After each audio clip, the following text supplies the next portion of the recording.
Well, good morning, Lionhearts. How are you guys? Don't adjust your screen. It's not you, it's me. I got a pretty bad sunburn. It doesn't hurt, but you can definitely see it. And this time of the year, you're just going to have to get used to me having a red nose because I'm going to look like W.C. Fields or like I'm drunk all the time because even if I put sunscreen on, I just always somehow get a red nose no matter what, just like Rudolph. So anyway, last night I went out to my car to take off and I couldn't get the car started. Apparently I had left the hazard lights on when I was parallel parking, and now the car won't start. So I looked in my trunk, couldn't find the jumper cables.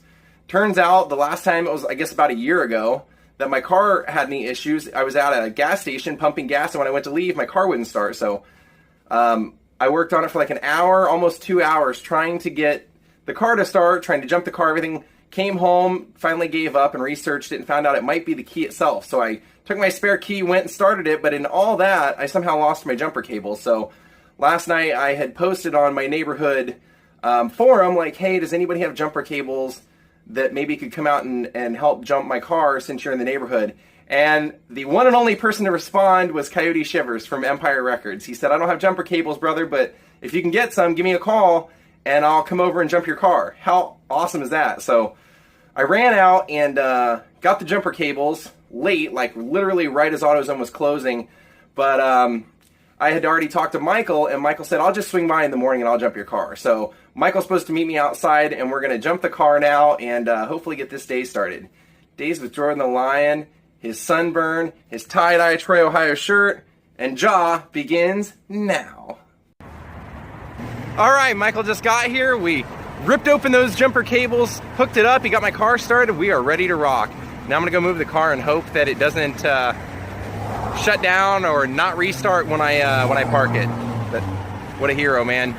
He had us over the other night and he was telling us all the things that go into having a Swedish bachelor party and basically how we just are meant to torture him for an entire night.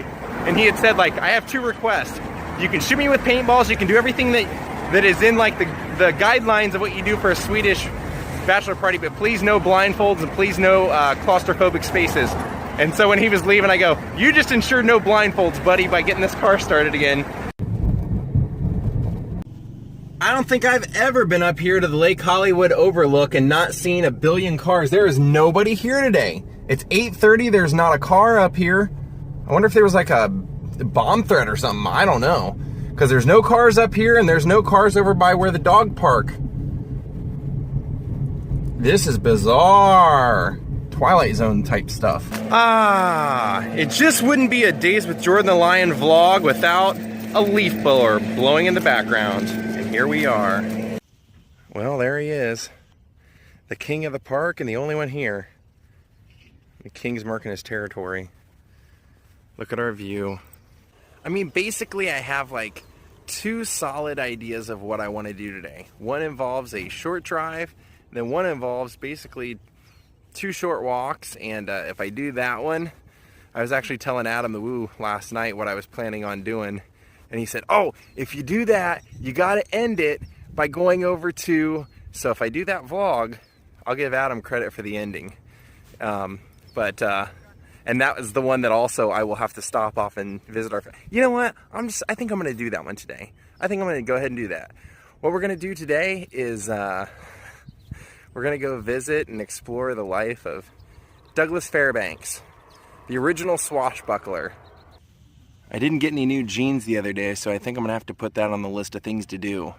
I found an exact pair of what I was wearing there, and it had damage to it, but it was the only pair, so I actually took it up to the register and I was like, well, maybe they'll give me a discount. So I said, how much for this pair? Told him, I was like, I'm actually wearing the exact same pair, so I just kind of want to replace them, but they used to have some damage. How much?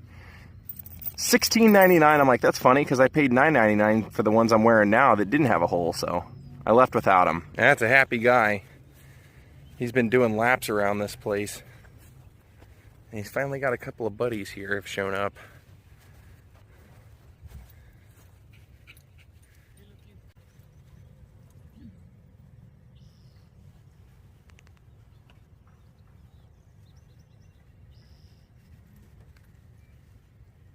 Well, we're heading out to Hollywood Forever Cemetery.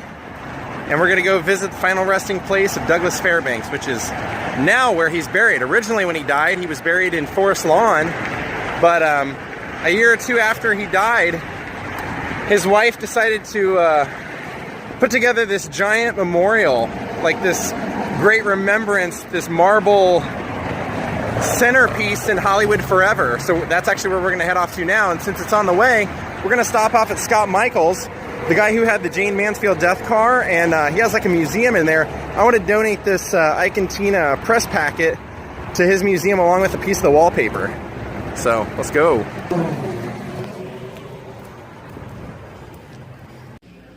Well, it looks like he is here, but he's giving a tour right now, so we'll just wait it out.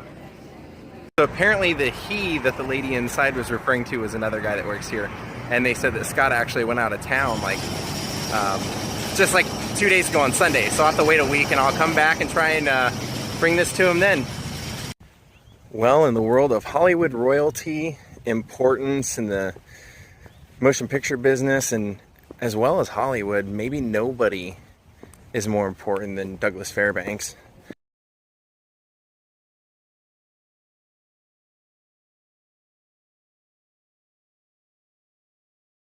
A man whose real name originally was not even Douglas Fairbanks. It was Douglas Ullman. His father left the family when he was a kid, and his mom decided to revert her name back to what it was from her first husband, and that's how he became Douglas Fairbanks.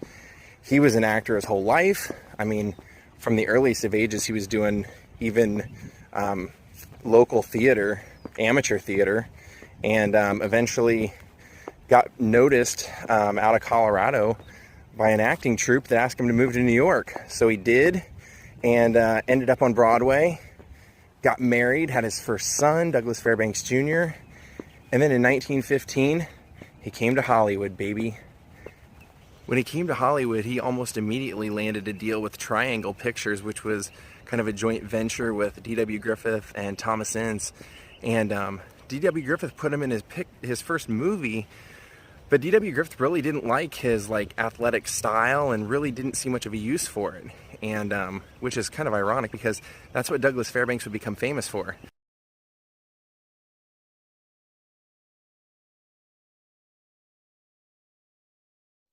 But he split off like a year later, started the Douglas Fairbanks Film Corporation to put out his own pictures, was actually pretty successful, and then Paramount came calling. And even before Douglas Fairbanks went to Paramount, he was successful. I mean, he went there in 1918, but in 1917, he and Charlie Chaplin and Mary Pickford all went on a train tour across the country selling war bonds and became all close then. He was already having an affair then with Mary Pickford, cheating on his wife.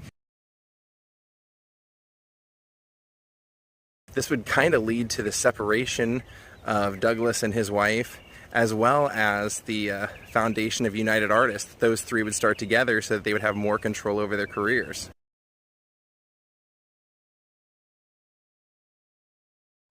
And as you might have guessed, as soon as he went to Paramount, it was like just over a year, and he was like the third highest paid star in the country. He was making the Zorro pictures. He was making Robin Hood. And he found his niche. He was that swashbuckling hero. I know I've told you guys this before, but one of the interesting things about what made him look so good on camera was that they made all of the sets based off of his measurements. And so everything was just a touch out of his reach, so it made it look almost effortless, everything that he would do. Now, once Mary Pickford and Douglas Fairbanks got together, they actually they moved into Pickfair. That became like the main party house. Everybody spent their Sundays there. Even Shelley told me she used to go there and spend her Sundays playing tennis with Charlie Chaplin. And that was right around the time also when Douglas Fairbanks, he had a really great business mind, and he used it to help out other actors. And what he did was he started up the Actors Fund, which was basically a fund that would help give money to actors that were out of work or needed money. He also was one of the co-founders of the Motion Picture Academy and would eventually become voted in as the first president. He was the first host of the very first Oscars in 1929. Are you guys impressed with his history yet? You should be. And right around this time when he started the Actors Fund, that's also when he and Mary Pickford were the very first hand and footprints in Grauman's Chinese Theater. And I'm thinking maybe we'll go over there later today.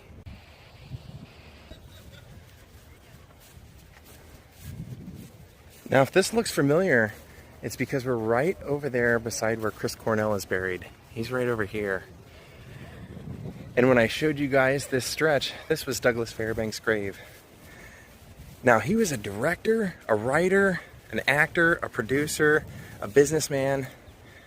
The guy did it all, and he managed to connect them all into the business of Hollywood and helping people in Hollywood. And when the silent movies kind of ended and the talkies came, it wasn't that he couldn't act or couldn't do those kind of movies. He just seemed to have lost interest. He felt that they were too easy.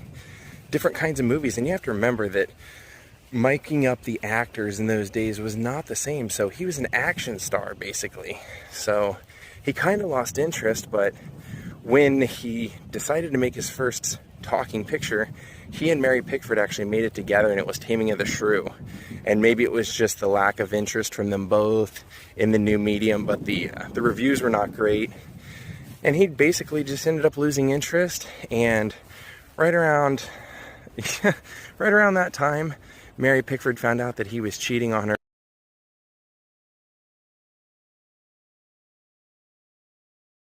And she divorced him. He ended up retiring from acting, and he and Lady Ashley basically just traveled the world taking tours and exploring together. And unfortunately, in 1939, he died at the age of 56. Which is weird because before he went to bed, he actually said, "I've never felt better." But basically what they believe it was, he died in his sleep. There was no foul play, no nothing like that. He just, they say against doctor's orders, he had been exercising pretty heavily trying to get his old physique back and was just overdoing it. And basically his heart gave out. And like I said, he was originally buried in Forest Lawn, but a year or two afterward, I believe it was 2 years after, his wife decided to create this monumental testament to his life right here. And right here in this sarcophagus is actually the remains of Douglas and Douglas Fairbanks Jr.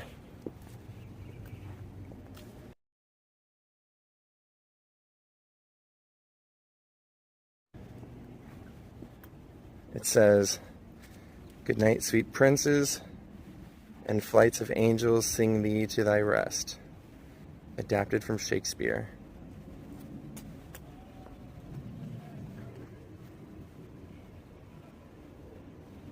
Now, even though he did pass away trying to get in shape, just like Clark Gable, they had kind of attested that to Clark Gable's life too, is that he just overdid it trying to lose weight and be in shape for the Misfits movie. But they were both extremely heavy smokers, and they've also said that that played a heavy part in it.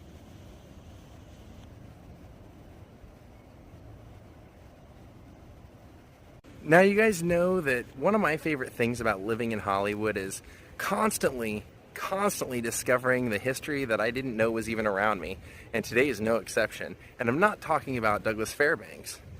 When I was walking up here, there was actually a security guard from Paramount Studios, which is right next door, and he was watching me stare at Douglas Fairbanks' monument right here. And we started talking, and he said, "You know, I come here all the time, and I love to walk around." And he goes, "When I see the big monuments like these right over here, it makes me wonder who is buried there." So I went and researched it, and he starts telling me different stories about each and every one of them. And there's one right directly in front of me that I'm going to come back and vlog extremely soon, because as he told me, I almost was busting at the seams with excitement just to hear that story, to hear what the theory and what it possibly inspired. You guys are going to love it. You'll absolutely love it. And as he was telling you about all the people that were buried in these these big ones over here, some other people that were tourists were walking by and overheard what he was saying, and now he's ended up walking around, that's him in the orange, giving them a tour, telling them all the people that are buried over here. So cool. It's not every day something you run into in Hollywood. And since we're over here, let's pay our respects to Chris Cornell. It's gotten pretty elaborate now. I almost hate to leave because every time I walk by that security guard, I hear him telling another story I want to get in on. The one that he was just telling that guy is he goes, yeah, this story they tell me around Paramount Studios is that Charles Bronson, before he was Charles Bronson, and he couldn't remember what his last name was, so that's where I come in handy. I said Brzezinski. I just know that because I have an interview with Vincent Price, and he calls him by that name when he's talking about when they worked together in House of Wax. And he's going, yeah, he came here for an audition, and the guy says, well, I'll tell you why you're not booking anything. It's your last name. You have a bad last name. Said Charles Bronson walked out of the Paramount Studios, started walking down the street, looked up, saw the sign that said Bronson, and he became Charles Bronson. And if you guys remember when we went to the Nethercut Museum and we saw Valentino's car that had the Cobra hood ornament, that was actually a gift from Douglas Fairbanks. They were great friends. All right, we're back. And I got a new Patreon, so I just want to thank D. Hines for becoming a new Patreon. Well, since I mentioned it earlier in the vlog, I decided to go ahead and end out the vlog over at Grauman's Chinese Theater, where the handprints of Douglas Fairbanks are. Now, I know in the vlog I said that he was among the first to get his handprints, and it's kind of a weird story. Because there's all kinds of people who are actually credited as having the first handprint footprint, and where the whole idea of that came from. Like, one of the stories is that Norma Talmadge walked into the concrete, and that was the first person. And then there was also a story that Sid Grauman told on a radio show that I found, where he says that he accidentally walked out and walked into the concrete, and when he saw what happened, he actually thought it was kind of such an interesting idea that he immediately went and got Mary Pickford and had Mary Pickford do it and Douglas Fairbanks do it, because when he opened Grauman's Chinese Theater, Sid Grauman was only a partial owner. Actually, Mary Pickford and Douglas Fairbanks had a share in it as well. And so they kind of credit Douglas as being the first male to sign and put his handprints in. However, the man who designed the theater claimed over the years that since he signed his initials on the corner in 1927, that he technically should be considered the first person to sign Grauman's Chinese Theater. So let's go down and take a look. And one of the interesting things is that Grauman's always has each actor that does the handprints and footprints do multiple, so they can keep them just in case of an earthquake or that the concrete might get damaged in any way. They'll have a backup. Well, it looks like this might be a little harder to vlog than I planned on. They got a lot of stuff shut down over here for like the Spider-Man premiere. Well, let's get going. See what I mean? Those are fake buildings. Well, this is kind of cool. I was walking by and they have some of the props from Too Fast for Love. My Motley Crue. Well, we've made it over here to the handprints and footprints, and you know what's weird is that the first thing that you'll notice is that right here is, you know, Norma Talmadge, like I mentioned, 1927. And here's Douglas Fairbanks. Now, I found a picture of Douglas Fairbanks doing the footprints and handprint ceremony. And it's weird because you can see this doorway and everything in there, and he's actually doing it from this direction. He's actually putting his hands and footprints down here. But every time I see this, it always reminds me of one thing. What does it remind you of? How did he do such wonderful stunts with such small feet? Such small feet. I think I got a crick in my neck. Help me. My back and my neck. Don't forget, now has so we give you a good chance.